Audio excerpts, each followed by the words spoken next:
नमस्कार साथियों, हिंदी काव्यधारा क्लासेज में आप सभी का हार्दिक स्वागत है।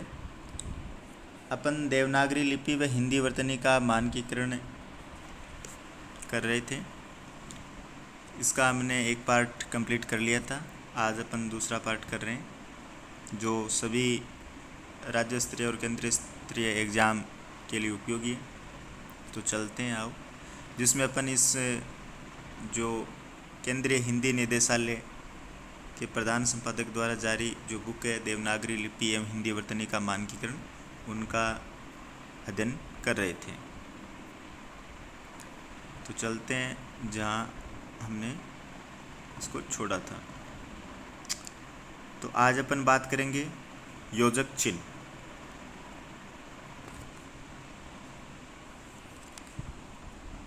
योजक चिन्ह का प्रयोग कहाँ कहाँ होता है उसके बारे में बात करते हैं। योजक चिन्ह जिसे इंग्लिश में हाइफन भी बोलते हैं, इसका विधान स्पष्टता के लिए किया जाता है। किसी भी बात को स्पष्ट करने के लिए हम योजक चिन्ह का उपयोग कर सकते हैं। तो आपको ये ध्यान में रखना है, योजक चिन्ह का विधान स्पष्टता के लिए किया जाता है। किस चिन्ह का? योजक चिन्ह का। द्वंद्व समास में दपों के बीच हाइफन रखा जाए, जैसे राम लक्ष्मण, चाल चलन, हंसी मजाक, लेन देन, पढ़ना लिखना, खाना पीना, खेलना कूदना आदि। आप जानते हो कि द्वंद्व समास में जब समास विग्रह करते हैं तो दोनों शब्दों के बीच में और, तथा, या, अथवा इन शब्दों का प्रयोग होता है। द्वंद्व समास में दोनों जो पद होते हैं वो प्रधान होते हैं, और जब समास युक्त जो शब्द होता है उसमें हाइफन का चिन्ह रखा जाता है। जैसे उदाहरण में दे रखा है राम लक्ष्मण, यानी राम और लक्ष्मण। समानता सूचक सा से सी आदि से पूर्व हाइफन रखा जाए। समानता सूचक शब्द होते हैं सा से सी, जैसे उपमा अलंकार में ये जो चिन्ह है समानता सूचक काम में लिए जाते हैं पहचान के लिए। जैसे तुम सा होशियार, छुरी सी जुबान। तो यहाँ तुम सा, तो इनके बीच में हाइफन का चिन्ह, छुरी सी यानी जुबान के सी, छुरी सी यानी जितनी छुरी जैसे आगे से तीखी होती है, धारदार होती है, ऐसे ही जैसे तुम्हारी जुबान है। तो ये समानता प्रकट करने के लिए जो सी समानता सूचक शब्द रखा है तो उसके पहले हाइफन या योजक चिन्ह का प्रयोग आवश्यक है। तत्पुरुष समास में हाइफन का प्रयोग केवल वहीं किया जाए जहाँ उसके बिना भ्रम होने की संभावना हो, जैसे भूतत्व है। अब तत्पुरुष समास में हाइफन का प्रयोग केवल वहीं करना है जहाँ उसके बिना भ्रम होने की संभावना हो। हर जगह जरूरी नहीं, जहाँ आपको लगे कि यहाँ अगर मैं हाइफन का प्रयोग नहीं करूँगा तो भ्रम की स्थिति पैदा होगी, तो वहाँ पर हाइफन का प्रयोग करना है। जैसे भूतत्व है, अब जैसे भूतत्व में हाइफन का प्रयोग किया गया है, अगर मान लो अपन इसमें हाइफन का प्रयोग नहीं करते हैं तो अपन इस तरीके से लिख सकते हैं भूतत्व। अब भूत तत्व है, इसमें भ्रम की स्थिति पैदा होती है कि भाई इसमें देखो हाइफन का चिन्ह है तो भूतत्व है, यानी भू यानी भूमि और भूमि के कोई तत्व है। यहाँ पर अगर हम इस वर्ड को देखेंगे तो भूतत्व है, यानी जैसे भूत और भूत के आगे त्व प्रत्यय लगा हुआ है, तो यहाँ पर हम इसका अन्य अर्थ ले जा सकते हैं कि भूतत्व है यानी जहाँ भूत की प्रधानता हो। तो यहाँ भूतत्व है यानी भूमि के तत्व है या भूत की प्रधानता, तो दो अलग अलग अर्थ हो गए। तो ये भ्रम की स्थिति पैदा हो गई जब हमने हाइफन का प्रयोग नहीं किया। तो तत्पुरुष समास में अगर हम मान लो यहाँ हाइफन का चिन्ह प्रयोग करते हैं तो भू तत्व है, तो अब यहाँ पर जो स्थिति है वो क्लियर हो जाती है। सामान्यतः तत्पुरुष समास में हाइफन लगाने की आवश्यकता नहीं है, जैसे राम राज्य, राजकुमार, गंगाजल, ग्रामवासी, आत्महत्या। तो आपको पता ही है कि केवल वहीं करना है जहाँ भ्रम की स्थिति पैदा हो। तत्पुरुष समास के दोनों दप जहाँ पृथक लिखे जाते हो वहाँ भी वे बिना योजक चिन्ह के लिखे जाएं, जैसे लोक संगीत, प्रधानमंत्री कार्यालय और संसद भवन।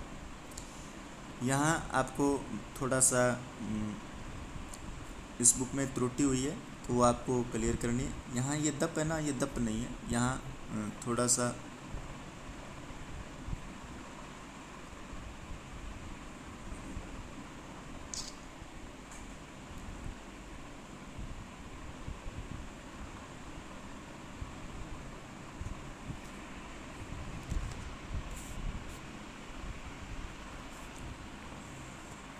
यहाँ ये दप नहीं है, ये पद है, ठीक है ना।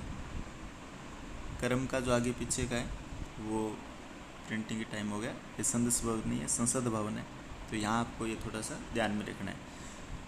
तो तत्पुरुष समास के दोनों पद जहाँ पृथक लिखे जाते हो वहाँ भी बिना योजक चिन्ह के ही लिखे जाएं। जैसे लोक संगीत, यहाँ पर तो ये जैसे राम राज्य था तो ये संयुक्त रूप से लिखा हुआ था, फिर भी हाइफन की आवश्यकता नहीं है। यहाँ भी अगर अलग अलग लिख रहे हैं, जैसे लोक संगीत, प्रधानमंत्री कार्यालय, संसद भवन, ये तत्पुरुष समास के उदाहरण है, तो यहाँ भी बिना योजक चिन्ह के ही लिखे जाते हैं, योजक चिन्ह लगाने की आवश्यकता नहीं होती है। दूसरा है जटिल संधियों से बचने के लिए हाइफन का प्रयोग किया जाता है। जटिल संधियों से बचने के लिए हाइफन का प्रयोग किया जाता है, जैसे द्विअक्षर, द्विअर्थ, त्रिअक्षर आदि। यहाँ जैसे अगर द्वि और अक्षर अगर अपन इनकी संधि करते हैं तो क्या संधि होगी, ई और ए यण संधि होगी, और द्विअक्षर संधि वर्ड क्या हो जाएगा,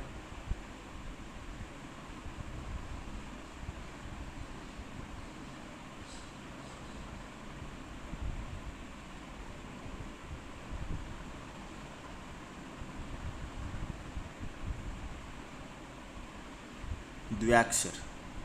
अब द्व्याक्षर ये जटिल संधि है, तो इससे बचने के लिए अपन अगर द्वि और अक्षर के बीच में हाइफन का चिन्ह लगा देते हैं तो फिर संधि करने की आवश्यकता नहीं रहती है, और इस द्विअक्षर का हमें सीधा सा जो अर्थ है वो पता चल जाता है कि भाई दो अक्षरों की बात हो रही है। यहाँ द्विअक्षर, यहाँ अपन मान लो इस जटिल संधि में थोड़ा उलझ जाते हैं। जैसे द्विअर्थ है तो द्विआर्थ, त्रिअक्षर तो त्रियाक्षर। जैसे किंतु जो नामवाची समस्त पद है वहाँ पर ये नियम लागू नहीं होता। जो नामवाची है जैसे त्र्यंबक है, अब देखो ये त्र्यंबक है, अब ये जटिल संधि है। अगर मान लो ये ऐसे होता त्रि और अंबक, लेकिन ये नामवाची है, त्र्यंबक किसी का नाम होता है, ठीक है ना। तो बहुरी समास का उदाहरण है ये। तो त्र्यंबक कोई नामवाची होता है तो यहाँ पर ये नियम लागू नहीं होता है कि हम इनको हाइफन का प्रयोग कर दें, लेकिन बाकी जो शब्द है उन शब्दों में जटिल संधियों से बचने के लिए अपन हाइफन का प्रयोग कर सकते हैं। जैसे ऊपर उदाहरण है द्विअक्षर, द्विअर्थ, त्रिअक्षर। तो जटिल संधियों से बचने के लिए किस चिन्ह का प्रयोग होता है, हाइफन का प्रयोग होता है। तो यह योजक चिन्ह के मुख्य रूप से 5 उपयोग हो गए। एक तो स्पष्टता के लिए उपयोग, एक द्वंद्व समास में पदों के बीच हाइफन या योजक चिन्ह का उपयोग, समानता सूचक जो सा से सी आदि से पूर्व हाइफन रखा जाए तो यहाँ भी योजक चिन्ह का उपयोग होता है। और ये जो है ना, ये क्वेश्चन स्कूल व्याख्याता एग्ज़ाम 2022 में पूछा जा चुका है कि जो योजक चिन्ह का प्रयोग है वो कहाँ पर होता है, समानता सूचक शब्दों के जो पूर्व है वो कौन से चिन्ह का प्रयोग होता है, योजक चिन्ह या फिर मान लो विवरण चिन्ह, ऐसे अलग अलग चिन्ह देकर। और तत्पुरुष समास में जो इसका सामान्यतः उपयोग नहीं होता है, लेकिन जहाँ भ्रम की स्थिति हो वहाँ पर इसका प्रयोग होता है, तो ये बात आपको ध्यान में रखनी है। और जटिल संधियों से बचने के लिए भी योजक चिन्ह का प्रयोग होता है। अब बात करते हैं अवयव की। अवयव आप जानते ही हो जिनके और अधिक टुकड़े नहीं होते हैं, जैसे तक, सात के लिए।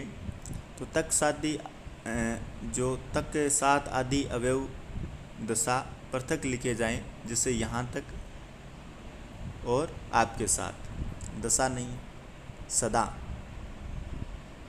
सदा पृथक लिखे जाएं।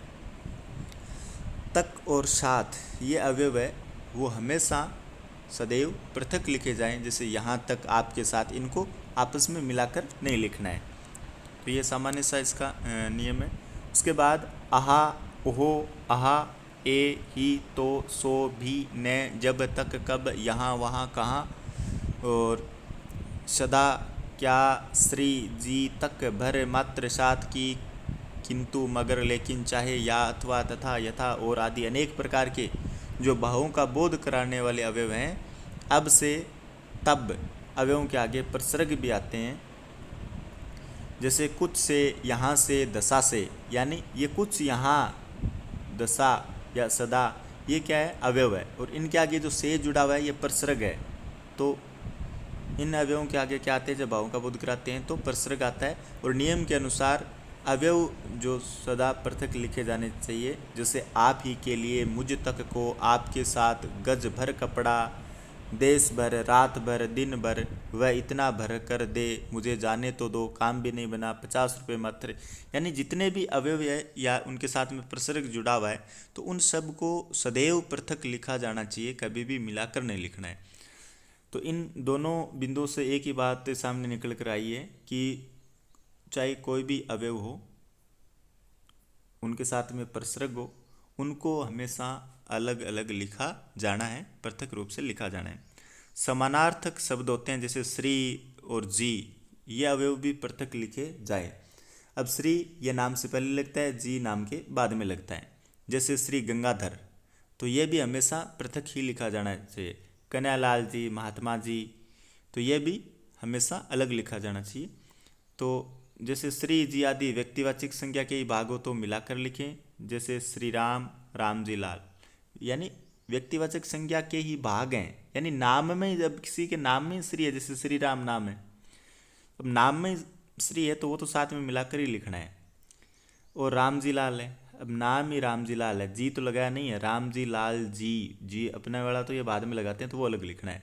श्री, श्री राम, तो ये जो साथ में श्री या जो जी होते हैं ना, अगर व्यक्तिवाचक संख्या के भाग तो मिलाकर लिखने, अन्यथा अलग लिखने हैं। जब अवयव के रूप में काम में ले रहे हैं तो हमेशा उनको क्या लिखना है, अलग ही लिखना है। समस्त पदों में प्रति, मात्र, यथा आदि अवयव जोड़कर लिखे जाएं। जो समस्त पद है उनमें जैसे प्रति और मात्र है, ये यथा है, तो ये अगर अवयव हैं तो इनको जोड़कर लिखे जाएं। जैसे प्रतिदिन, प्रतिशत, मानव मात्र, निमित्त मात्र, यथा समय, यथोचित आदि। अब आपको ध्यान में रखना है, अपन बात कर रहे थे कि सभी अवयव है वो अलग ही लिखने हैं, अलग ही लिखने हैं, लेकिन अब आपको ध्यान में रखना है, अगर 3 अवयव की बात हो, प्रति, मात्र और यथा, जो किसी भी जो शब्द है उससे पहले जोड़े जाएंगे, जैसे अव्ययभाव समास के उदाहरण बनते हैं इनसे। तो ये जो प्रति, मात्र और यथा, इस टाइप के जो अवयव है वो जोड़कर लिखे जाने हैं, जैसे प्रतिदिन, प्रतिशत, मानव मात्र, निमित्त मात्र, यथा समय, यथोचित। इस तरह बने अवयव भाव समास वाले पद एक ही सिरोरेखा के अंतर्गत लिखे जाएं। यानी मिलाकर लिख रहे हैं तो ये एक ही सिरोरेखा के अंतर्गत आएंगे, उन्हें पृथक रूप से लिखना संगत नहीं है। जैसे 10 रुपये मात्र, मात्र 2 व्यक्ति में जो पदबंध की रचना है, यहाँ मात्र अलग से लिखा जाए। जहाँ पदबंध की रचना है, यानी जैसे 2 व्यक्ति है, पहले से ही 2 पद है, 10 रुपये 2 पद है, तो वहाँ पर आपको मात्र अलग लिखना है, यानी कि मिला दो, मात्र 2 व्यक्ति को मिला दो। भाई 2 पद है तो कौन से के साथ मिलाओगे आप, एक के साथ मिला दिया तो मात्र 2 व्यक्ति अलग अर्थ निकलेगा, और 10 रुपये मात्र। तो जब 2 पदों की बात हो तो अलग अलग लिखना है, जब एक ही पद हो तो उसको जोड़कर लिखना है, प्रति, मात्र और यथा को। तो ये अवयव की बात होगी। तो सीधी सी बात है, अवयव हमेशा पृथक ही लिखने हैं, बस प्रति, मात्र, यथा को छोड़कर। फिर अनुस्वार और चंद्र बिंदु की बात। अब अनुस्वार और चंद्र बिंदु का चिन्ह देख लो कैसा होता है। अनुस्वार जिसको शिरोबिंदु भी कहते हैं, शिरोबिंदु यानी ये शिरोरेखा है और इस पर बिंदु लगा दिया तो ये शिरोबिंदु हो गया, और इसी को अनुस्वार बोलते हैं। संस्कृत शब्दों में अनुस्वार का प्रयोग अन्य वर्गीय वर्णों य से है तक से पहले यथावत रहेगा। संस्कृत शब्दों में, जो संस्कृत शब्द है जिन्हें हिंदी में तत्सम शब्द बोलते हैं, तो तत्सम शब्दों में अनुस्वार का प्रयोग है वो अन्य वर्गीय, भाई 5 वर्ग होते हैं, कैसे, मैं तक, तो उनको छोड़कर जो अन्य वर्गीय वर्ण है, यानी य से लेकर है तक, जो अंतस्थ और उसम व्यंजन है, उसमें पहले यथावत रहेगा। अनुस्वार क्या रहेगा, यथावत रहेगा। जैसे संयोग, संरक्षण, संलग्न, अंश, कंस, सिंह, तो ये सब क्या है। जैसे संयोग, संयोग में क्या है, ये से पहले है अनुस्वार, संरक्षण में रह से पहले, संलग्न में लय से पहले, अंश में सह से पहले, कंस में सह से पहले और सिंह में है से पहले। तो इनसे पहले जो अनुस्वार का प्रयोग है वो यथावत रहेगा, यानी इसमें कोई पंचम जो वर्ण या पंचमाक्षर में बदलाव नहीं होगा। लेकिन संयुक्त व्यंजन के रूप में जहाँ पंचम वर्ण के बाद सवर्गीय शेष 4 वर्णों में से कोई वर्ण हो तो एक रूपता के लिए अनुस्वार का ही प्रयोग करना चाहिए। संयुक्त व्यंजन के रूप में जहाँ पंचम वर्ण के बाद सवर्गीय शेष 4 वर्णों में से कोई वर्ण हो तो एक रूपता के लिए अनुस्वार का प्रयोग ही करना चाहिए। जैसे पंकज है, अब पंकज गंगा। अब यहाँ देखो कि संयुक्त व्यंजन के रूप में पंचम वर्ण के बाद अब पंकज है तो पंकज में क्या होगा, और गंगा है। अब अपन पंचमाक्षर की बात करते हैं ना, तो जैसे गंगा का शुद्ध रूप यह हो जाता है। लेकिन यहाँ पर क्या है, ये सजातीय वर्ण है, यानी उसी वर्ग, सजातीय वर्ग है तो उसी वर्ग का जो शेष 4 वर्णों में से हो, जैसे भी गया आ गया। अब गए के बाद में उसी वर्ग का, जैसे कै खे गए गए इनमें से हो, और फिर ये बीच में मान लो पंचमाक्षर हो, तो फिर अपन क्या कर देते हैं, उसको अनुस्वार कर देते हैं गंगा। ऐसे ही चंचल, मंजूषा, कंठ, संत, संध्या, मंदिर, संपादक, संबंध आदि। तो ये यानी अनुस्वार का चिन्ह क्यों लगाते हैं, पंचम वर्ण क्यों नहीं लिखते, क्योंकि एक रूपता दर्शाने के लिए संयुक्त व्यंजन के रूप में। भाई अगर अनुस्वार नहीं लिखेंगे तो पंचम अक्षर लिखेंगे, और पंचम अक्षर लिखेंगे तो क्या होगा, ये अब जैसे ये बनेगा तो ये एक क्या बन गया, संयुक्ताक्षर बन गया। जैसे ये संयुक्ताक्षर बन गया, आधा और पूराक्षर उसी सेम वर्ग का है, सजातीय वर्ग का है, तो ये बन गया संयुक्त व्यंजन। तो उस संयुक्त व्यंजन के रूप में अगर इसका प्रयोग हो रहा है और सवर्गीय, तो अपन क्या करते हैं, एक रूपता दर्शाने के लिए अनुस्वार का प्रयोग करते हैं। जैसे ये कर रखा है गंगा। उसके बाद बात करते हैं अपन, यदि पंचमाक्षर के बाद किसी अन्य वर्ग का कोई वर्ण आए तो पंचमाक्षर अनुस्वार के रूप में परिवर्तित नहीं होगा। जैसे उन्मुख, वाङ्मय, अन्य, चिन्मय।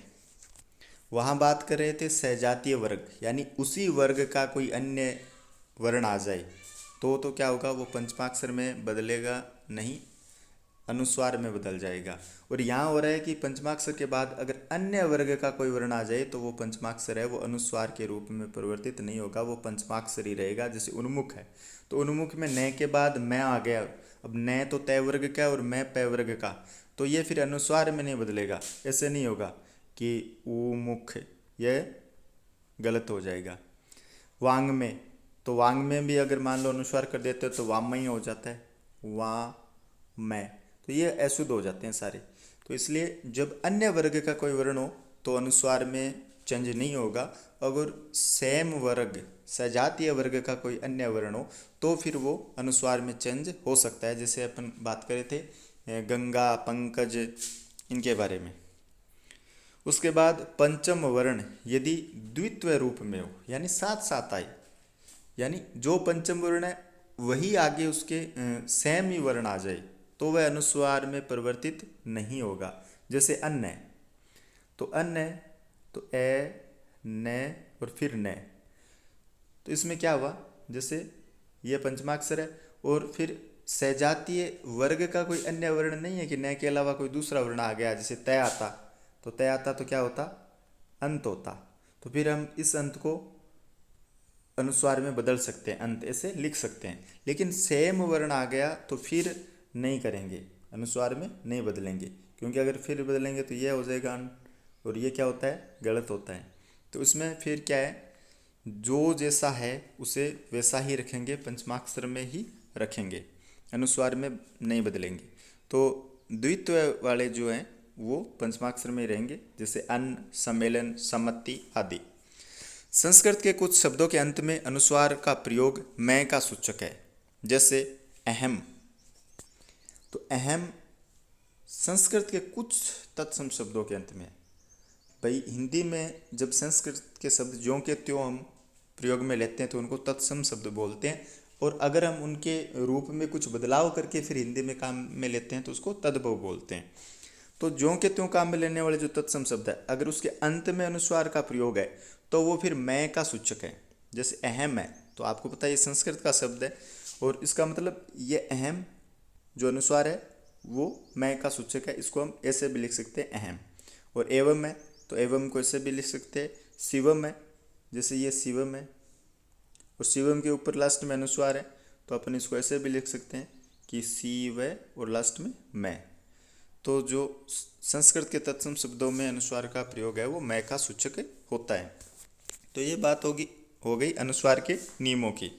अब बात करते हैं चंद्र बिंदु, जिनको अनुनासिकता का चिन्ह भी बोलते हैं। क्या बोलते हैं? अनुनासिकता का चिन्ह। तो आपको परीक्षा में ये पूछ ले कि अनुनासिकता का चिन्ह कौन सा है, तो ये अनुनासिकता का चिन्ह है जिसे चंद्र बिंदु भी कहते हैं। अनुस्वार है वो सीधी बिंदु होगी जिसे शिरो बिंदु भी कहते हैं।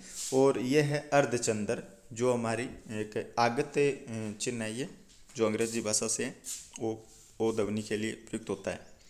तो अनुनासिकता का चिन्ह चंद्र बिंदु के नियम क्या होते हैं?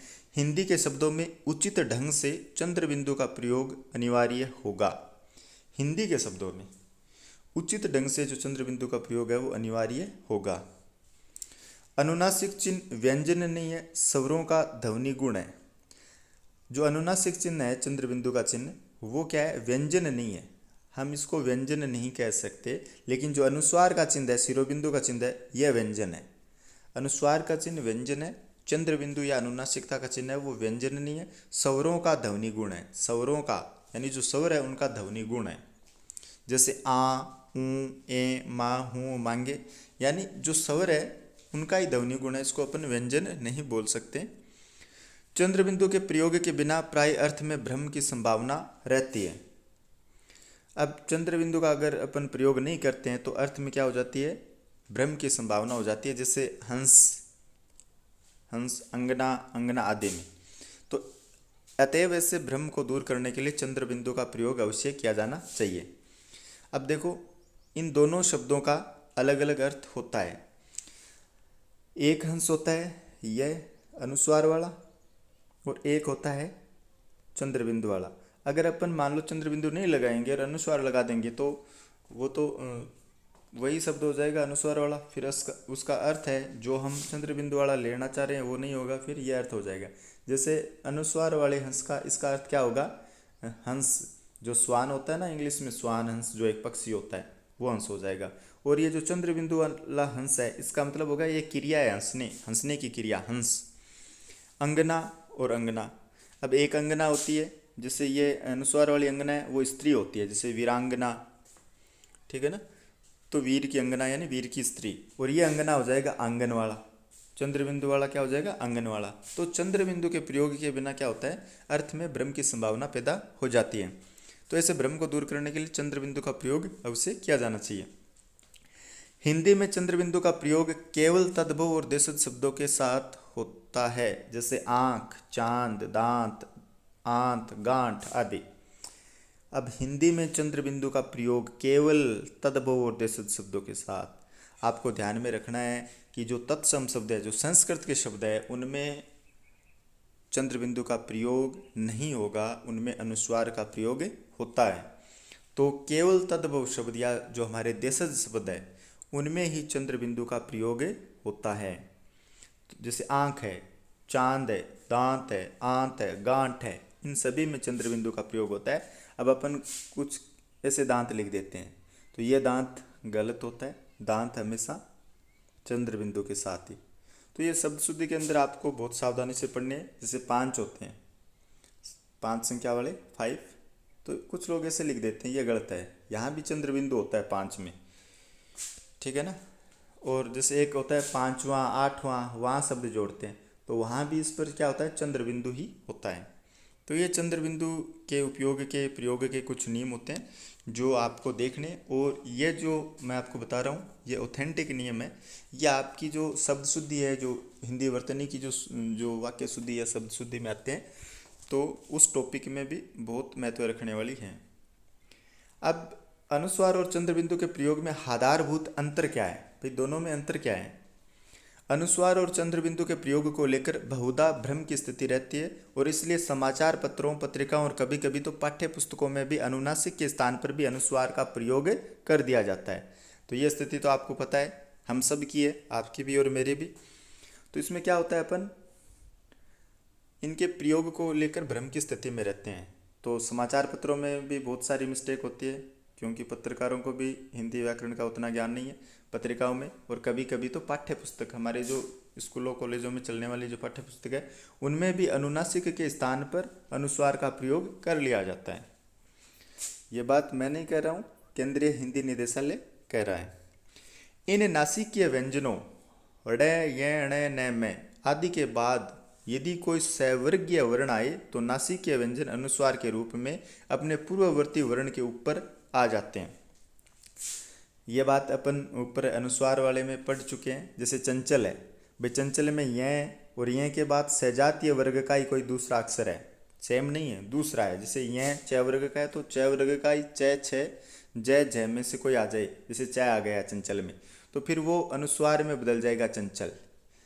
ठीक है ना। गंगा, तो गंगा को ऐसे पंडित, पंडित में से। तो यहाँ पर देखो प्रत्येक जो नासिकीय व्यंजन है, जैसे इसमें य, इसमें अड़, इसमें अण, और इनके बाद में सवर्गीय वर्ण है, यानी उसी वर्ग का कोई दूसरा वर्ण है, तो वो नासिकीय व्यंजन है जो ये अड़, य, ण, न में यह अनुस्वार में बदल जाता है और अपने पूर्ववर्ती वर्ण है जो इससे पहले वाला है। जैसे पंडित में अण है, वो अनुस्वार में बदलकर जो पहले वाला वर्ण क्या है पंडित में, पै है ना, अणे से पहले, तो पै के ऊपर अनुस्वार आ जाएगा पंडित।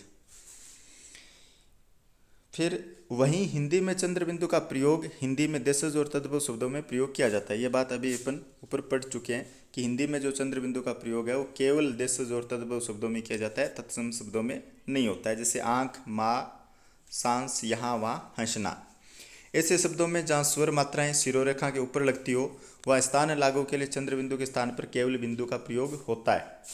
जैसे जहाँ स्वर मात्राएं, यानी हमारे ए आ जो स्वर होते हैं उनकी जो स्वर मात्राएं होती है, तो उन स्वर मात्राओं में क्या होता है कि जब चंद्र बिंदु लगाते हैं, जब जैसे मैं पर लगाते हैं, भाई ये मैं और मैं के ऊपर चंद्र बिंदु लगाना है, तो अपन इसको बिंदु, केवल बिंदु का प्रयोग कर सकते हैं। जैसे खिंचाई, खींचना, बैंत, भैंस, चोंच, बोरा। अब अगर आपको पूछ ले कि इस शब्द में क्या है, अनुस्वार है या अनुनासिक चिन्ह है, चंद्र बिंदु है, तो आप क्या देखोगे कि हाँ शिरोरेखा के ऊपर बिंदु है तो ये अनुस्वार का चिन्ह है, तो ये गलत हो जाएगा। यहाँ पर ये अनुनासिक का चिन्ह है। क्यों? क्योंकि आपको ये शब्द देखना है कि खिंचाई शब्द, खींचना शब्द क्या है। ये भाई हिंदी का शब्द है, तद्भव या देशज शब्द है। बैंत, भैंस, चोंच, भोरा, ये सब क्या है, भोरा। अब भोरा ये तद्भव शब्द है, इसका जो तत्सम शब्द है वो भ्रमर है। तो तत्सम शब्दों में अनुस्वार ही लगता है, लेकिन तद्भव और देशज शब्दों में अनुस्वार का चिन्ह नहीं, अनुनासिक का चिन्ह, चंद्र बिंदु का चिन्ह लगता है। तो यहाँ पर चंद्र बिंदु का ही चिन्ह है, लेकिन इसका नियम है कि जब शिरोरेखा के ऊपर कोई स्वर की मात्रा लगी हुई होती है तो वहाँ पर चंद्र बिंदु के स्थान पर केवल बिंदु का प्रयोग होता है। हिंदी में जो अकारांत, आकारांत, इकारांत, इकारांत, उकारांत, उकारांत जो स्त्रीलिंग शब्द के बहुवचन रूपों में भी चंद्र बिंदु का ही प्रयोग होता है। जैसे लड़कियां हैं, लताएं हैं, चींटियां हैं, नदियां हैं, महिलाएं, ऋतुएं, वस्तुएं, वधुएं, रीतियां। यानी अकारांत, अकारांत इनका मतलब है कि अंत में ए हो। अकारांत में अंत में ए होता है, अकारांत में आ होता है, इकारांत में ई और उकारांत में अंत में ऊ होता है, चाहे वो छोटा बड़ा हो। और स्त्रीलिंग शब्दों और उन स्त्रीलिंग शब्दों के जब बहुवचन रूप बनाते हैं तो चंद्र बिंदु का ही प्रयोग होता है। जैसे लड़की है, ये लड़की है, तो अब लड़की है तो कौन सा है, इकारांत है, बड़ी है ना, इकारांत, और स्त्रीलिंग भी है। अब बहुवचन बनाएंगे तो पहली बात तो जो लास्ट में स्वर की मात्रा जो दीर्घ होती है वो क्या हो जाएगी, लघु हो जाएगी, और यहाँ लगकर उस पर चंद्र बिंदु का चिन्ह लगेगा, न कि अनुस्वार का चिन्ह। जैसे उदाहरण में दे रखे हैं, लड़कियां, लताएं, चिंटियां, नदियां, महिलाएं, ऋतुएं, वस्तुएं, वधुएं, रीतियां। सभी में जो अंत में जो दीर्घ मात्रा थी वो लघु हो गई। अनुस्वार और चंद्र बिंदु की जो उच्चारण प्रक्रिया है वो भिन्न है। अनुस्वार में प्रश्वास जहाँ नासिका से निकलता है वही अनुनासिक में नासिका और मुंह दोनों से निकलता है। अब देखो, देखने में भी अलग अलग चिन्ह है और इनके उच्चारण करने में भी जो इनकी उच्चारण प्रक्रिया है वो भी अलग अलग है। अनुस्वार में क्या होता है, जो फेफड़ों से निकलने वाली जो श्वास है, प्रश्वास, वो केवल नासिका से निकलती है। और वहीं अनुनासिक, आपको वर्णों के जो उच्चारण स्थान में बताया था, अनुनासिक के जो व्यंजन है या फिर अनुनासिक जो ध्वनियाँ है, अनुनासिक का मतलब उसका वर्ण विशेष का जो उच्चारण स्थान है उसके साथ साथ नासिका का योग रहता है, वो अनुनासिक ध्वनियाँ होती है। जैसे हड़े, हणे, ये, ने, में, वो पांच जो पंचम पांचों वर्गों की जो पंचम वर्ण है वो थी। तो ऐसे ही अनुनासिक में नासिका और मुंह दोनों से निकलता है, यानी नासिका का योग रहता है और साथ में मुंह, मुंह यानी मुंह में जो उनके उच्चारण स्थान है वो भी शामिल होते हैं। तो ये अनुनासिक ध्वनि यानी चंद्र बिंदु में होता है। लेकिन अनुस्वार होता है तो अनुस्वार में जहाँ नासिका से ही निकलती है। तो ये अनुस्वार और चंद्र बिंदु का अंतर हो गया। अब बात करते हैं विसर्ग की। विसर्ग और अनुस्वार आपको बताया था कि ये दोनों ही अयोगवा ध्वनियाँ हैं, इनका स्वतंत्र उच्चारण होता है। संस्कृत के जिन शब्दों में विसर्ग का प्रयोग होता है वे शब्द संधि या समास के साथ तत्सम रूप में प्रयुक्त हो तो विसर्ग का प्रयोग किया जाए। जैसे दुखानुभूति, दुखार्थ, दुखांत। तो इनमें विसर्ग का प्रयोग साथ में होगा। कब होगा? संस्कृत के शब्दों, अब देखो इसमें दुख शब्द भी संस्कृत का है और ये अंत, आरत, अनुभूति ये भी संस्कृत के है। और इन संस्कृत शब्दों में जब विसर्ग का प्रयोग करेंगे तो वे शब्द संधि या समास के साथ तत्सम रूप में प्रयुक्त हो, यानी संधि भी हो इनकी या समास हो। अब आप देखोगे ये तीनों शब्द है तो इनकी आपस में संधि भी हुई है या फिर इनका जो समास है यानी ये समास युक्त शब्द है, इसका अपन समास विग्रह कर सकते हैं। तो ऐसे शब्दों में क्या होगा? विसर्ग का प्रयोग होगा, यानी इसमें जो विसर्ग का चिन्ह है वो साथ में आएगा। जैसे दुखानुभूति में है, दुखार्थ में है, दुखांत में है। और यदि हम बात करते हैं हिंदी में ग्रहित तद्भव रूप में विसर्ग का जो लोप है वो हो चुका हो तो विसर्ग के बिना ही लिखा जाएगा, जैसे दुख सुख के साथी। अब अपन बात करते हैं कि भाई दुख ऐसे भी लिख सकते हैं और दुख ऐसे भी लिख सकते हैं। तो ये जो दुख है यानी यह संस्कृत ध्वनि है, उसको हिंदी में लाकर अपने ग्रहण किया है और तद्भव रूप बनाया तो विसर्ग को हटा दिया, विसर्ग का लोप हो गया। तो ये जो दुख है ये तद्भव शब्द है और ये तत्सम शब्द है जो संस्कृत का शब्द है। तो जो संस्कृत के शब्द होते हैं संधि समास युक्त उनमें विसर्ग का प्रयोग होता है और जो ग्रहित ध्वनियाँ अपन कर लेते हैं तद्भव के रूप में तो उनमें विसर्ग का क्या हो जाता है? लोप हो जाता है। तत्सम शब्दों के अंत में प्रयुक्त विसर्ग का प्रयोग अनिवार्य है। तत्सम शब्दों के अंत में बात हो रही है कि उनकी तत्सम शब्दों की, जो संस्कृत के शब्द है, जो किसके हैं? संस्कृत के शब्द है। जो संस्कृत के शब्द है तत्सम शब्द, तो उनमें विसर्ग का प्रयोग अनिवार्य है अंत में। जैसे अतः, पुनः, श्वतः, प्राय, पूर्णतः, मूलतः, अंततः, वस्तुतः, क्रमशः। तो इनमें क्या होगा? जो अंत में विसर्ग का चिन्ह हो रहा है तो वो प्रयोग अनिवार्य है, यानी तत्सम शब्दों में हम उस विसर्ग चिन्ह का लोप नहीं कर सकते, वो लगाना जरूरी है। ऐसे संधि स्थलों को छोड़कर जहाँ स और स का द्वित्व हो रहा हो विसर्ग ही लिखा जाएगा। स और स के द्वित्व वाले शब्दों में संधि युक्त रूप ही ग्राह्य होगा, जैसे निस्वार्थ, निस्शेष, निस्संतान आदि। यहाँ पर क्या होगा? ऐसे संधि स्थलों को छोड़कर जहाँ स का द्वित्व हो रहा हो। अब द्वित्व देखो, द्वित्व कब होता है? जब जो मान लो अक्षर है आधा अक्षर, उसके बाद सेम वही अक्षर आ जाए। जैसे निस्वार्थ में जो तीसरा स है तो उसके बाद वापस तीसरा स आ गया तो ये द्वित्व हो गया। निशेष में पहले से के बाद दूसरा वापस पहला स आ गया, निसंतान, यानी सेम जो वर्ण है वो आ जाता है तो द्वित्व होता है। जब द्वित्व हो रहा होता है तो विसर्ग ही लिखा जाएगा, लेकिन स के द्वित्व वाले शब्दों में संधि युक्त रूप ही ग्राह्य होगा। यानी ये जो बात कर रहे हैं ना इन दो स की, इनमें विसर्ग का प्रयोग नहीं होगा। उनमें तो क्या होगा? जो संधि युक्त रूप है वही ग्राह्य होगा। यानी जैसे नी विसर्ग और ये स्वार्थ है, तो इस निस्वार्थ की जब अपन क्या करते हैं? संधि करते हैं, तो यहाँ जो विसर्ग का चिन्ह है वो वापस किस में बदल जाएगा? इसी स में बदल जाएगा और फिर जो संधि युक्त शब्द है वो संधि युक्त शब्द ही शुद्ध माना जाएगा। इसके अलावा जो अन्य वर्ण है उसमें क्या होगा? वो अपन जो विसर्ग है वो दर्शा सकते हैं। शेष स्थानों पर यथा, अंतःकरण, अंतःपुरादि शब्द विसर्ग के साथ ही लिखा जाएंगे। ये बता गई ना, शेष स्थानों पर। इन दो स के द्वित्व के अलावा जो शेष स्थान है, जैसे अंतःकरण है, अंतःपुर है, तो इनमें विसर्ग के साथ ही लिखा जाएगा, विसर्ग का लोप नहीं होगा। यहाँ पर संधि युक्त जो शब्द होता है। तो यहाँ पर अपन देखते हैं कि कई बार ये पूछा जाता है यह शब्द देकर कि इसमें कौन सी संधि है, तो अपन ये देखते हैं कि कई बार व्यंजन संधि का उदाहरण कर देते हैं, लेकिन ऐसा नहीं होता है, क्योंकि यहाँ पर विसर्ग का ही ये मान लो कि जो स है वो बना है, तो यहाँ पर ये सब विसर्ग संधि के ही उदाहरण है। विसर्ग को वर्ण के साथ मिलाकर लिखा जाए, जबकि जो कोलन चिन्ह है यानी उपविराम, तो वो शब्द से कुछ दूरी पर हो, जैसे प्रातः। अब ये विसर्ग युक्त शब्द है, प्रातः वो विसर्ग युक्त शब्द है, लेकिन वर्ण के साथ में मिलाकर रखना है।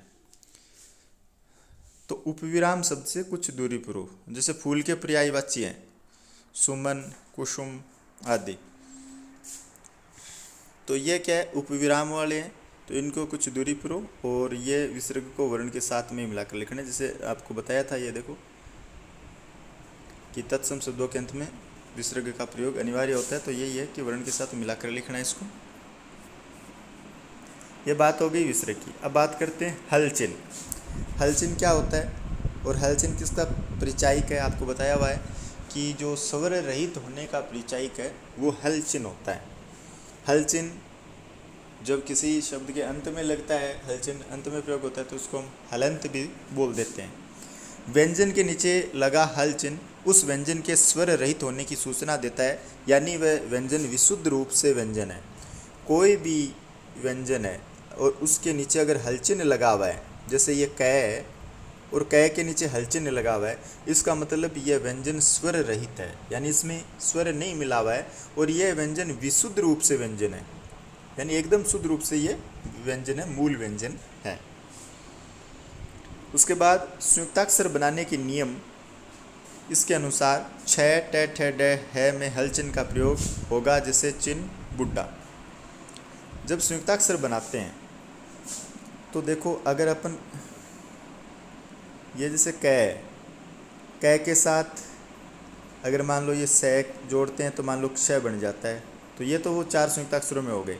अगर मान लो इसी क के साथ अपन क्या कर देते हैं, अगर रे जोड़ते हैं तो वो फिर रे नीचे चला जाता है, तो वो तो उस रेफ वाले नियमों में आ गया। लेकिन यहाँ मान लो कोई दूसरा जैसे ट जोड़ते हैं, नहीं ट में तो क्या होगा, यही होगा, हलंत ही रहेगा। जैसे इसके अलावा अपन जोड़ते हैं, हाँ ये जोड़ लेते हैं, ये जोड़ते हैं, तो क्या हो जाएगा, क का संयुक्त सूत्र बनने का नियम क्या होता है, क और फ में, कि इनका आधा भाग हटा देते हैं और फिर अगला अक्षर जोड़ देते हैं क, जिससे आधिक्य होता है, चाणक्य होता है, तो ऐसा क ये संयुक्त बन जाएगा। लेकिन छ, ट, ठ, ड, ढ, है में क्या होगा, हल चिन्ह का प्रयोग होगा, जैसे चिन्ह। अब क्योंकि है का कोई आधा नहीं होता है का कोई नियम नहीं आधा का, है कि हल चिन्ह लगाकर इसको आधा दिखा सकते हैं, तो चिन्ह है, बुड्ढा है, और फिर जैसे ये छ का है, जैसे उच्छ्वास है, उ छ का तो ये हो सकता है, लेकिन छ भी आधा है तो उसको हलंत से ही करेंगे, उच्छ्वास। ट का हो गया, जैसे पट्टी है, अब पट्टी है तो ट को दिखाने के लिए ऐसे पट्टी, तो इसमें भी हलचल नहीं होगा। ऐसे ही ठेका होगा, ऐसे ही डै का होगा, जैसे कबड्डी होता है तो कै बै डै और वापस डी, कबड्डी। और ऐसे ही डै का होगा, और ऐसे ही है का होगा, जैसे चिन्ह है, बुड्ढा है, ऐसे।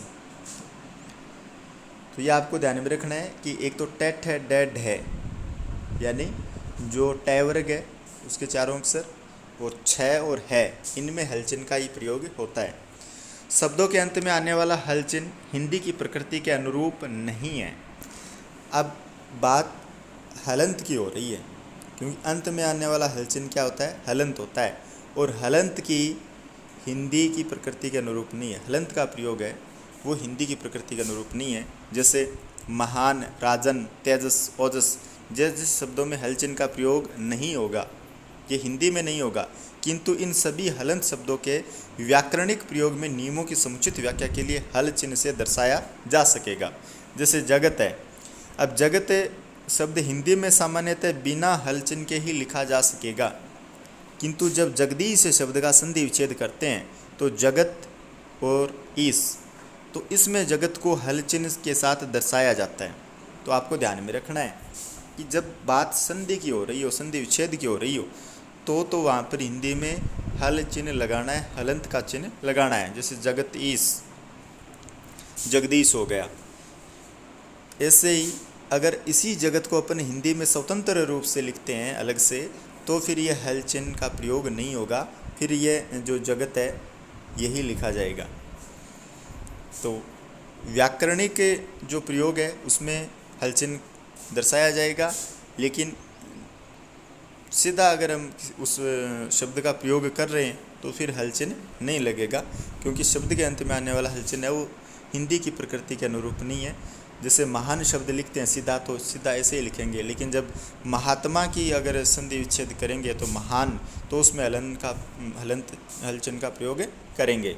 क्योंकि अगर इन्हीं शब्दों के पीछे जैसे जगत है या महान के नीचे अलंत लगा दे, राजन के नीचे, तेजस के नीचे, ओजस के नीचे, तो फिर ये तत्सम शब्द हो जाएंगे जो संस्कृत के शब्द है। तो हिंदी में इनका प्रयोग नहीं होता है, केवल व्याकरणिक नियमों में होता है। संस्कृत से लिए गए अवयव में हल चिन्ह मूल भाषा के अनुसार अपरिवर्तित रहेगा। जैसे आत्मसात, पश्चात, अकस्मात, प्राक। मकारांत अवयव में मैं के स्थान पर अनुस्वार लिखा जाएगा, जैसे स्वयं। अब देखो संस्कृत से जो लिए गए अवयव है, यहाँ पर ये बात अवयवों की हो रही है, सारे शब्दों की नहीं हो रही है। अवयव में हल चिन्ह मूल भाषा के अनुसार अपरिवर्तित रहेगा, यानी बदलेगा नहीं। जैसे आत्मसात है, अब आत्मसात हमने संस्कृत से लिया है और ज्यों का त्यों लिया है, यानी तत्सम शब्द है ये। तो फिर इन तत्सम शब्दों में अपन कोई फेरबदल नहीं करते हैं, वो ज्यों का त्यों लिखते हैं। तो और संस्कृत शब्द जो तत्सम शब्द है उनमें अंत में हल चिन्ह का प्रयोग है वो होता है। तो हम भी हिंदी में जैसे कि तस ले रहे हैं, तो फिर इनका जो लास्ट में जो होगा हल चिन्ह का प्रयोग आत्मसात, पश्चात, अकस्मात, प्राक में, तो वो हम हटाएंगे नहीं, क्योंकि हम अभी ऊपर बात कर रहे थे कि हिंदी के अंदर क्या है, वो अंत में हल चिन्ह का प्रयोग नहीं होता है, प्रकृति के अनुकूल नहीं है। लेकिन यहाँ पर अपन बोल रहे हैं कि ये तो हो रहा है। तो ये संस्कृत शब्द है जो ज्यों के त्यों लिए गए हैं तत्सम शब्दों के रूप में, तो यहाँ पर होगा। लेकिन जो हिंदी के शब्द हैं जिनको हमने तत्सम से तद्भव में बदल लिया, तो उनमें नहीं होगा, व्याकरणिक नियमों में संभव है ऐसा। और मकारांत अवयव है, अगर कोई भी मकारांत अवयव यानी जिसके अंत में मैं आता हो ऐसा अवयव, ठीक है ना, जैसे अंत में क्या आता हो, मैं आता हो, जैसे सायम, जो साई होता है ना, सायकाल, शाम का समय, तो साइम है। तो यहाँ पर जो मकारांत में अब ये अवयव है, तो इसमें इस मैं के स्थान पर अनुस्वार भी कर सकते हैं, साई ऐसे भी लिख सकते हैं। स्वयं है, तो स्वयं में भी फिर अनुस्वार ऊपर ले जा सकते हैं। कतिपय अव्यत्तर शब्द भी हल चिन्ह के साथ लिखे जाएंगे। कई बार क्या होता है, अव्यत्तर यानी अवयव के जो अलावा शब्द है वो भी हल चिन्ह के साथ लिखे जाएंगे। जैसे वाक है, वाक पट्टू में, अब देखो वाक है, उसको भी, अब ये कोई अवयव नहीं है, वाक मतलब वाणी वाला। भगवत है, जैसे श्रीमद् भगवत गीता, तो इसमें भी कुछ वर्ड ऐसे होते हैं जिनको अपन क्या है अंत में इसके हल चिन्ह के साथ ही लिखते हैं। इसके बाद बात करते हैं अवग्रह का चिन्ह। संस्कृत पदों में संधि के अ वर्ण के लोप को संकेतित करने के लिए अवग्रह चिन्ह का प्रयोग किया जाता है। जैसे सोहम, शिवोम, ये आपको बताया हुआ है कि जो संस्कृत के पद है और उसमें जब संधि होती है तो अ वर्ण के लोप को संकेतित करने के लिए, यानी जब अ वर्ण का लोप होता है तो वहाँ पर अवग्रह का चिन्ह प्रयोग में होता है। जैसे सै प्लस अहम, सोहम। स्वन परिवर्तन, स्वन यानी ध्वनि परिवर्तन। तत्सम शब्दों की वर्तनी को ज्यों का त्यों ग्रहण किया जाए। जो तत्सम शब्दों की वर्तनी है उसको ज्यों का त्यों ग्रहण किया जाए। तो सीधी सी बात है भाई, तत्सम शब्द है तो वो तो ज्यों के त्यों ही लेनी है हिंदी में, तभी वो तत्सम शब्द होंगे। तो उसको ज्यों का त्यों ग्रहण करना है, उसमें कोई भी ध्वनि परिवर्तन हमें नहीं करना है, कोई भी स्वन परिवर्तन, यानी तत्सम शब्दों में जो स्वन परिवर्तन है वो नहीं होता है। आपको बस यही बात ध्यान में रखनी है। फिर श्रुतिमूलक य और वै। श्रुतिमूलक य और वै, क्रिया रूपों में जो श्रुति मूलक यह और वह स्वर के रूप में प्रस्तुत हो, जबकि शेष में यह और वह ही लगाया जाए। जो क्रिया मूलक है या क्रिया मूलक रूप है, क्रिया रूप है, उसमें जो यह और वह उसको स्वर के रूप में प्रस्तुत हो। जैसे जाना क्रिया है, जाना क्या है? क्रिया है। तो अब इसमें गया, गई, गए ये इसके रूप हो जाते हैं। तो इसमें स्वर के रूप में जैसे गया, तो यह के बाद में आ की मात्रा लगा दी, गई, ई और ए, यानी यहाँ पर स्वर के रूप में। तो यहाँ पर ई और ए यानी सीधे स्वर के रूप में प्रस्तुत होते हैं, जबकि शेष में यह और वह ही लगाया जाता है। जैसे अन्यथा यह का प्रयोग क्या होगा? जैसे नया है, तो नया में यही होगा। अब इसका नई करेंगे ना, अगर अपन यह नई बनाते हैं तो यह अशुद्ध होता है नई। ये बात आपको ध्यान में रखनी है। यानी आप यहाँ पर क्या ध्यान में रखोगे कि क्रिया रूप होते हैं वहाँ पर तो यह और वह के रूप है वो स्वरों में प्रस्तुत हो जाते हैं, लेकिन शेष शब्दों में सेम वही रहते हैं। जैसे यहाँ पर जाना का, जैसे गया का गई, गए में ई और ए आ गए, स्वर आ गए, लेकिन यह का प्रयोग है, अन्यथा यह का प्रयोग, ये तो क्रिया में हो गया। अन्य कोई शब्द है, जैसे नया कोई विशेषण है, ये कोई क्रिया नहीं है, तो इसमें अब नया का अपन नई करेंगे, तो इस ये की ही मात्रा लगानी है। यही नई शुद्ध है और यही नया या नए शुद्ध है।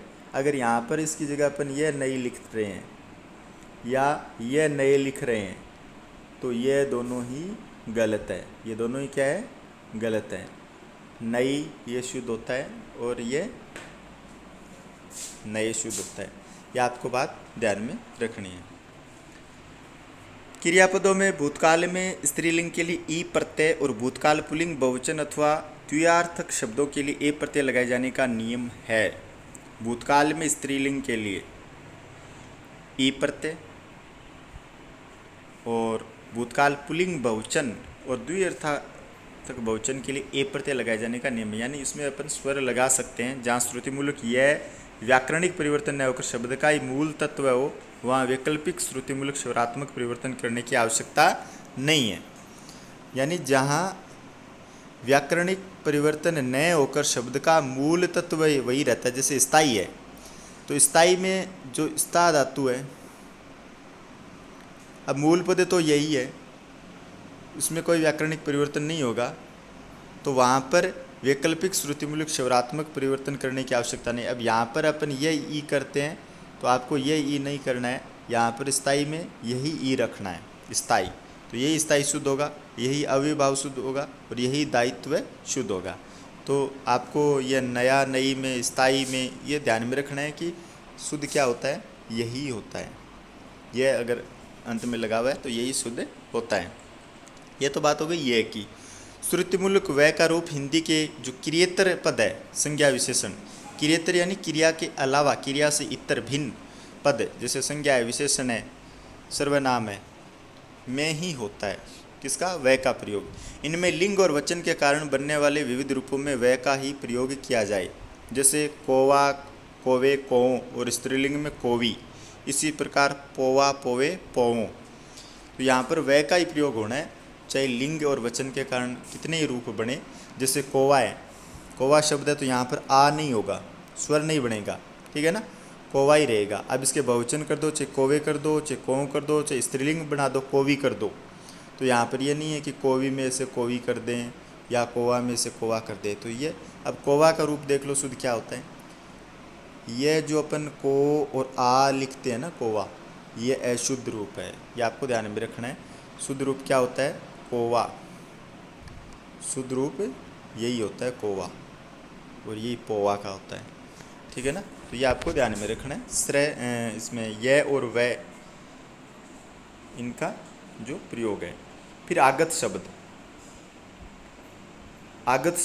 आगत शब्द जो अन्य भाषाओं से हिंदी में आए हुए हैं, वो आगत शब्द है। वो भाषा अंग्रेजी भी हो सकती है, उर्दू भी हो सकती है, और कोई अन्य भाषा भी हो सकती है। अब जैसे उर्दू शब्द है, तो उर्दू से आए अरबी फारसी मूलक वे शब्द जो हिंदी के अंग बन चुके हैं और जिनकी ध्वनियों का हिंदी ध्वनियों में रूपांतर हो चुका है और हिंदी रूप में स्वीकार किए जा सकते हैं। जैसे कलम, किला, दाग। कलम, किला, दाग। अब आपको पता है कि ये शब्द है वो उर्दू के शब्द है, अरबी फ़ारसी शब्द है जो हिंदी में स्वीकार कर लिया गया है। हम इन जो शब्दों का है वो हिंदी में प्रयोग करते हैं। नुक्ता हिंदी में प्रचलित नहीं है। जो नुक्ता का चिन्ह बताया था आपको वो हिंदी में प्रचलित नहीं है। ये जो उर्दू भाषा के जो अरबी फ़ारसी शब्द है उनमें प्रचलित है। अतः देवनागरी की जो मूल हिंदी वर्णमाला है उसमें नुक्ते को नहीं रखा जाना चाहिए। तो नुक्ता के चिन्ह को, जैसे अपन अनुस्वार और विसर्ग चिन्ह को लेते हैं मूल हिंदी वर्णमाला में, तो वैसे ही नुक्ता को उसमें नहीं रखना है क्योंकि ये हिंदी में स्वीकार नहीं किया गया है। उर्दू के जो शब्द हिंदी ने आत्मसात कर लिए है वहाँ नुक्ते के प्रयोग का कोई औचित्य नहीं है। यानी उर्दू के शब्द है और हिंदी ने आत्मसात कर लिए हैं तो वहाँ नुक्ते के प्रयोग का कोई औचित्य नहीं है। उर्दू के मूल पाठ या साहित्य का लिप्यंतरण करने में नुक्ता का प्रयोग चलता रहेगा। अब अगर कोई भी उर्दू का मूल पाठ है या उर्दू का साहित्य है तो उसका लिपि अंतरण, उसकी लिपि चेंज करते हैं तो नुक्ता का प्रयोग है वो चलता रहेगा। यानी जो उर्दू शब्द है वो अगर हिंदी में काम में ले रहे हैं तो वहाँ पर हम नुक्ता का प्रयोग करेंगे, लेकिन अगर उसका अपने लिप्यंतरण कर लिया, हिंदी में आत्मसात कर लिया तो वहाँ नुक्ते के प्रयोग का कोई औचित्य नहीं रहता है। तो आपको ये ध्यान में रखना है कि जो उर्दू शब्द है वो आगत शब्द है और उसमें नुक्ता का प्रयोग होता है। अंग्रेजी शब्द ये भी आगत शब्द है।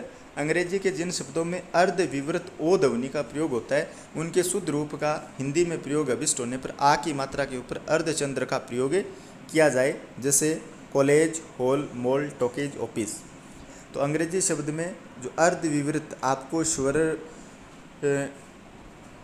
को मुख की खुलावट के आधार पर है वो 3 प्रकार बताए थे, विवर्त, संवर्त और अर्धविवर्त।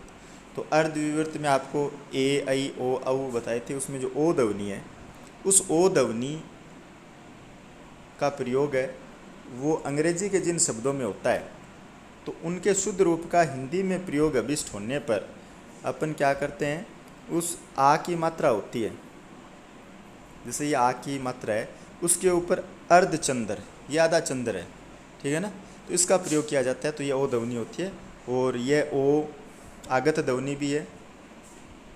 और इसका प्रयोग जैसे अंग्रेजी के शब्द होते हैं जैसे कॉलेज है, हॉल है, मॉल है, टॉकीज है, ऑफिस है, यानी अंग्रेजी के जितने भी शब्द है जिसमें ओ की ध्वनि आ रही है तो उनमें अपन इस चिन्ह का अर्धचंद्र चिन्ह का प्रयोग करते हैं और ये सारे अंग्रेजी शब्द होते हैं। तो ये भी आगत शब्द है।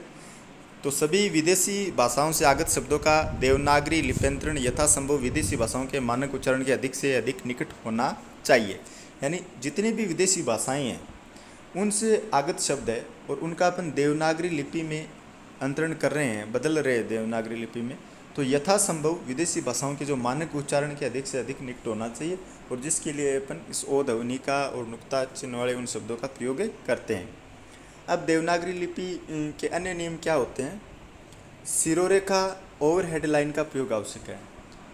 जैसे आप देखते हो अंग्रेजी है तो अंग्रेजी में आप ABCD लिखते हो तो यहाँ पर कोई शिरोरेखा का प्रावधान नहीं है कि आप पहले लाइन खींचो और फिर A लिखो फिर B लिखो, ऐसा कोई प्रावधान नहीं है। लेकिन आप हिंदी है, हिंदी में आप कोई भी वर्ण लिखते हो तो उसके ऊपर ये शिरोरेखा खींचनी जरूरी है। अगर आप मान लो इससे लिख देते हो, नहीं खींचते हो, तो ये फिर अशुद्ध है, गलत है। इसके लिए इसके ऊपर शिरोरेखा का प्रयोग क्या होता है, आवश्यक होता है। और हिंदी, संस्कृत, नेपाली, मराठी, कोंकणी, ये जो भी भाषाएं हैं जिनकी जो लिपि देवनागरी लिपि है उन सभी में शिरोरेखा का प्रयोग क्या होता है, आवश्यक होता है। फिर पूर्ण विराम जो फुल स्टॉप है उसको छोड़कर हिंदी में शेष विराम आदि चिन्ह वही ग्रहण कर लिए गए जो अंग्रेजी में प्रचलित है। अब विराम चिन्हों की बात करते हैं तो विराम चिन्हों में जो अंग्रेजी भाषा में विराम चिन्ह है सभी के सभी वही विराम चिन्ह लिए गए हैं हिंदी में, केवल मात्र पूर्ण विराम को छोड़कर। क्योंकि अंग्रेजी में क्या होता है, फुल स्टॉप होता है, एक ऐसे बिंदु होता है, लेकिन हिंदी में पूर्ण विराम यह होता है। जैसे अंत में जब पूरा वाक्य है पर विराम लग जाता है तो पूर्ण विराम बोलते हैं। तो हिंदी में फुल स्टॉप नहीं लगता, पूर्ण विराम लगता है। बाकी चिन्ह, चाहे योजक चिन्ह की बात कर लो, सेम ऐसा इंग्लिश में ऐसा हिंदी में होता है। ये योजक चिन्ह है, ये निर्देशक चिन्ह। योजक चिन्ह जिसे हाइफन का चिन्ह भी बोलते हैं और उसके नियम हमने ऊपर पढ़े हैं। ये थोड़ा लंबाई में छोटा होता है और निर्देशक चिन्ह क्या होता है, थोड़ा लंबा चिन्ह होता है। ये आपको अंतर ध्यान में रहना चाहिए। विवरण चिन्ह है तो विवरण चिन्ह में विसर्ग के साथ निर्देशक चिन्ह का प्रयोग होता है। अल्प विराम जिसको इंग्लिश में कोमा बोलते हैं, तो ये अर्धविराम जिसमें कोमा के ऊपर क्या होता है, एक छोटा सा बिंदु होता है। उपविराम, उपविराम सेम जो विसर्ग का चिन्ह है वही होता है। और प्रश्न चिन्ह, क्वेश्चन मार्क चिन्ह बोलते हैं, यह आप जानते ही हो। विस्मयादि सूचक चिन्ह जो पूर्ण विराम होता है उसके नीचे बिंदु लगा दी जाती है, तो ये विस्मयादि सूचक है, यानी कोई भी आश्चर्यजनक जो वाक्य होते हैं उनके पीछे। अपोस्ट्रोफी या ऊर्ध्व अल्प विराम, अपोस्ट्रोफी, अपो यानी ऊपर, जब यही कोमा इससे ऊपर लगा दी जाती है उसको ऊर्ध्व अल्प विराम बोलते हैं। और फिर उद्धरण चिन्ह, उद्धरण चिन्ह में क्या होते हैं, दो दो चिन्ह होते हैं ऐसे ऊपर, और इनके बीच में कुछ शब्द जो मुख्यांश है, कोई मुख्य चीज़ है वो लिखी जाती है अलग से दर्शाने के लिए। शब्द चिन्ह है, जब शब्द, ये तो कोई उद्धरण होती है, उद्धरण यानी कोई बात, कोई एक वाक्यांश होता है तो उसके ऊपर ऐसे डबल चिन्ह होते हैं। जब एक शब्द की बात हो रही है, किसी शब्द को एक विशेष दर्शाना हो, जैसे इसमें सिरोरेखा को दर्शाना हो, तो यहाँ पर फिर सिंगल चिन्ह लगेगा। अगर पूरी बात को यहाँ दर्शाना है, जैसे पूर्ण विराम प्रचलित है, तो यहाँ पर डबल जो उद्धरण चिन्ह है वो होगा। तीनों कोष्टक होते हैं, छोटा, मंझला और बड़ा। फिर लोप चिन्ह, लोप चिन्ह में क्या होता है, अपन जैसे डेस डिस करते हैं ऐसे, तो ये लोप चिन्ह है, यानी कोई भी बात पूरी नहीं लिखते हैं, आगे से ये लगाकर छोड़ देते हैं, तो यानी उस बात का हमने लोप कर दिया। संक्षेप सूचक चिन्ह, संक्षेप सूचक में ऐसे जैसे अपन डॉक्टर लिखते हैं, तो यानी इस पूरे डॉक्टर को हमने शॉर्ट में लिखा है, संक्षेप में लिखा है, तो ये संक्षेप सूचक चिन्ह है। डॉक्टर, ऐसे जैसे पंडित लिखते हैं तो ऐसे पंडित, तो ये संक्षेप सूचक चिन्ह है। हंसपद, हंसपद चिन्ह, अगर किसी वाक्य में हम कुछ शब्द भूल जाते हैं या गलती से छूट जाते हैं, फिर उसको बाद में दर्शाते हैं, तो ऐसा चिन्ह लगाकर फिर उस वाक्य के ऊपर अपन वो शब्द लिख देते हैं, और जिसको हंसपद बोलते हैं या त्रुटि परक चिन्ह भी बोलते हैं, यानी हमने जो त्रुटि की है वो शब्द ऊपर लिखा हुआ है, तो ऐसा चिन्ह।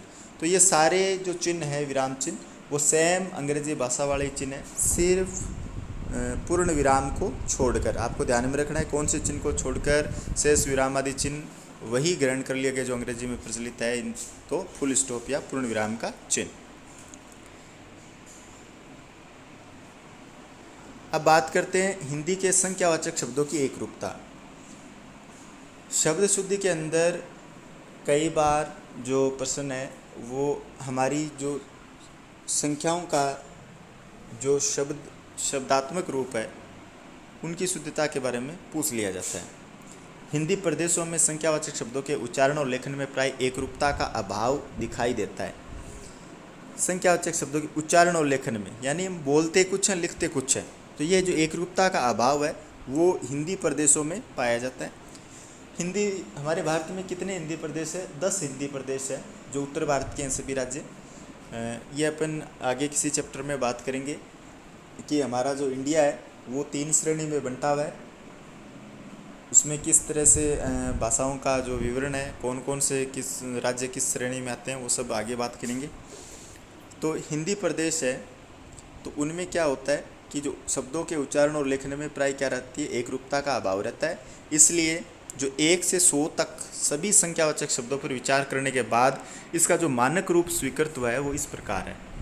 यानी संख्यावाचक शब्दों का जो मानक रूप क्या होता है वो ये नीचे दे रखा है। यानी इसका अपन अंतर्राष्ट्रीय रूप तो लिख देते हैं 1 2 3 4 ऐसे, लेकिन इसको हिंदी में बोलते कुछ है और लिखते कुछ हैं, तो उस एकरूपता को दूर करने के लिए, एकरूपता के अभाव को दूर करने के लिए ये जो मानक रूप है, तो ये आपको ध्यान में रखना है कि किसको कैसे लिखा जाता है।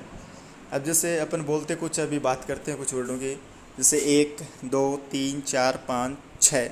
अब 6 में बात करते हैं तो कुछ लोग ऐसे 6 लिख देते हैं और 6 के आगे विसर्ग लगा देते हैं कि ये 6, तो ये 6 गलत होता है। 6 में क्या होता है होता है।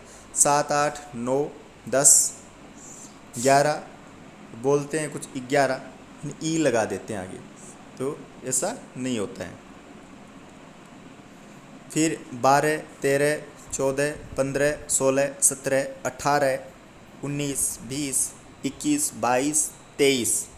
अब 23 को कुछ 23 बोलते हैं, 23 ऐसे बोल देते हैं, 23, जो क्या होता है, गलत होता है, ठीक है ना। 24, अब 23 में 22 और 23 में लास्ट में ईस होता है, 24 में 20 होता है, 24, 25, 26, 27, 28, 29, 30, 31, 32, 33। अब 33 और 34, 35, इनमें देखो 35 में तो हम सही बोलते हैं, ये सही बोलते हैं, लेकिन 33, 34 अनुस्वार का अपन उच्चारण नहीं करते हैं, सीधे ही बोल देते हैं 33, 34। तो ये आपको ध्यान में रखना है। 36, 37, 38, 39 शुद्ध क्या रूप होता है, 39। हम बोलते क्या है, 39, ये 39 बोलते हैं, जो क्या होता है, अशुद्ध होता है। क्या होता है, अशुद्ध होता है। तो शुद्ध रूप होगा 39, 40, 41। अब यहाँ भी हम 41 बोल देते हैं, तो 41, 42, 43। सबसे ज़्यादा आरपीसी के एग्ज़ाम में पूछे जाने वाला संख्यावाचक शब्द है 43। अपन इसको बोलते हैं 43। क्या बोलते हैं, 43 बोलते हैं, जो अशुद्ध होता है। शुद्ध रूप क्या होगा, 43 होता है। क्या होता है, 43। और ये कई बार एग्ज़ाम में प्रश्न पूछा जा चुका है। फिर 44, तो 44 शुद्ध है। यहाँ अपन कोई 44 बोल देता है, कोई कुछ बोल देता है, तो 44 शुद्ध है। फिर 45, 46, 47, 48। अब देखो 38, 48, जैसे 39, 48। अब यहाँ अपन 40 बोल देते हैं, वो गलत है, तय ध्वनि का उच्चारण करना है। 49 बोलते हैं कुछ 49 ऐसे। 50, 51, 52, 53 शुद्ध क्या होता है, 53 होता है। कोई 53 बोल देता है, एक ही मात्रा लगा देता है, जो नहीं होती है। 54, अब 54, 44 ये ध्यान में रखो, वह होता है, अपन बोल देते हैं 54। क्या बोलते हैं, 54, जो क्या होता है, गलत होता है। 55, 56 ये शुद्ध होते हैं। 57, 58, 59, 60। अब 57 को 57 बोल देते हैं, लेकिन ये गलत है। 61, 62, 63, 64, 65, 66, 67, 68, 69, 70, 71, 72, 73, 74, 75, 86, 75, 76, 77, 78, 79 और 80। अब अपन इस 79 को क्या बोलते हैं, कोई तो इसे 79 बोलता है, ठीक है ना, कोई 79, ऐसे उच्चारण ऐसे करते हैं 79। तो ये सब क्या होते हैं, अशुद्ध होते हैं। तो इसका शुद्ध क्या होता है, 79, 80, 81, 82, 83, 84, 85, 86, 87, 88, 89, 90। अब 88, 87 ये देखो अपन ऐसे बोलते हैं 88, 88, 87। तो ऐसे उच्चारण क्या है, अशुद्ध है। तो ये आपको ध्यान में रखना है। 87, 88, 89, 90, 91, 92, 93, 94, 95, 96, 97, 98, 99 और 100, हज़ार, लाख, करोड़, अरब, खरब। तो आपको इसमें जो मुख्य रूप से जो एक रूपता के अभाव वाले, जिसमें उच्चारण और लेखन में भिन्नता है, वो मूल रूप से शब्द कौन कौन से हैं। एक तो आपको 6 का ध्यान रखना है, फिर आपको 23 का ध्यान रखना है, और इसका 39 का ध्यान रखना है, 43 का ध्यान रखना है, 44 का ध्यान रखना है, 49 तो हो ही जाता है लगभग, और 54 का ध्यान रखना है, और 79 का ध्यान रखना है, 83 का ध्यान रखना है। अपन 83 बोल देते हैं, जैसे 82 बोलते हैं ना, ऐसे ही 83 बोल देते हैं, लेकिन 83 होता है, ये ध्यान में रखना है। 87, 88 को ध्यान में रखना है, और बस यही है। और 93, 94 का ये भी रख लेना। तो ये कुछ वर्ड है जिनको आपको ध्यान में रखना है। बाकी तो लगभग ज़्यादा एक रूपता का अभाव नहीं रहता है। उसके बाद में क्रम सूचक संख्याएं, पहला, दूसरा, तीसरा, चौथा, पाँचवा, छठा, सातवां, आठवां, नौवां और 10वां, वो सीधे नंबर थे संख्यावाचक। ये क्रम सूचक है, जैसे पहला, दूसरा, तीसरा, चौथा, पाँचवां, छठा, सातवां। अब देखो इसमें जहाँ भी पाँचवां है, सातवां है, आठवां है, नौवां है, 10वां है, सब के लास्ट में अंत में चंद्र बिंदु का चिन्ह है, न कि अनुस्वार का चिन्ह। यह बात आपको ध्यान में रखनी है। तो यह हमारी हिंदी वर्तनी और देवनागरी लिपि का मानकीकृत रूप था। तो इस ऑथेंटिक बुक की सहायता से आप हिंदी के अंदर जो हिंदी वर्तनी और देवनागरी लिपि का जो शुद्ध रूप क्या होता है वो आपको ध्यान में रखना है। और इस वीडियो को देखकर आप ज़रूर अपनी जो भ्रम की स्थितियाँ थी वो दूर हो गई होगी। तो चलो दोस्तों, ये हमारा हिंदी वर्तनी और देवनागरी लिपि का जो मानकीकरण का जो चैप्टर था वो समाप्त हुआ। इस वीडियो को ज़्यादा से ज़्यादा शेयर और लाइक ज़रूर करें। धन्यवाद।